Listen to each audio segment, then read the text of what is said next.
PCOS polycystic Orion syndrome ಅಂತ. ಇದು ಈ ಕಾಯಿಲೆ ಏನಾಗಿದೆಯಪ್ಪ ಅಂದರೆ ಇತ್ತೀಚಿನ ದಿನಗಳಲ್ಲಿ ಒಂದು ಹೆಣ್ಣು ಮಕ್ಕಳಲ್ಲಿ ಚಿಕ್ಕ ಮಕ್ಕಳಲ್ಲೇ ಕಾಣಿಸ್ಕೊಳ್ತಾ ಇದೆ. ಅಂದರೆ ನಾನು ನೋಡಿದ ಹಾಗೆ 15 ವರ್ಷಕ್ಕೆಲ್ಲ ಕಾಣಿಸ್ಕೊಳ್ತಾ ಇದೆ. ಆಮೇಲೆ ಎಲ್ಲ ಸಿಂಪ್ಟಮ್ಸ್ ಕೂಡ ಇದ್ದಾವೆ ಆ ಪೇಷಂಟ್ಗಳಿಗೆ ನಾವು ನೋಡಿದ ಹಾಗೆ. ಹಾಗಾಗಿ ಇದು ಏನಪ್ಪ ಅಂದರೆ ಲೈಫ್ ಸ್ಟೈಲ್ ಡಿಸಾರ್ಡರ್. ಇದು ಲೈಫ್ ಸ್ಟೈಲಲ್ಲಿ ಬದಲಾವಣೆ ಮಾಡಿಕೊಂಡ್ರೆ ತುಂಬ ಅದ್ಭುತವಾಗಿ ಇದು ರಿಸಲ್ಟ್ ಇರುತ್ತೆ.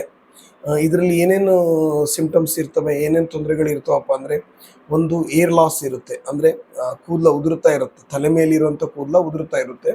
ಆಮೇಲೆ ಅನ್ವಾಂಟೆಡ್ ಏರ್ ಗ್ರೋತ್ ಇರುತ್ತೆ. ಅಂದರೆ ಈ ಕೆನ್ನೆ ಮೇಲೆ ಏರ್ ಬೆಳೀತಾ ಇರುತ್ತೆ ಹೆಣ್ಮಕ್ಳಲ್ಲಿ. ಆಮೇಲೆ ಅದಾದ ನಂತರ ಇದು ಪಿರಿಯಡ್ಸು ರೆಗ್ಯುಲರ್ ಆಗಿರಲ್ಲ, ಇರ್ರೆಗ್ಯುಲರ್ ಆಗಿರುತ್ತೆ. ಆಮೇಲೆ ಹೊಟ್ಟೆ ನೋವಿರುತ್ತೆ. ಆಮೇಲೆ ಒಬ್ಯಾಸಿಟಿ ಇದೆ, ಅಂದರೆ ದಪ್ಪವಾಗಿರ್ತಾರೆ. ಅದಾದ ನಂತರ ಅವರಿಗೆ ಟೆಸ್ಟೋಸ್ಟಿರೋನ್ ಲೆವೆಲ್ ಜಾಸ್ತಿ ಇರುತ್ತೆ. ಆದ್ದರಿಂದ ಅವರಿಗೆ ಒಂದು ಮಡುವೆಗಳು ಕೂಡ ಜಾಸ್ತಿ ಇರ್ತವೆ.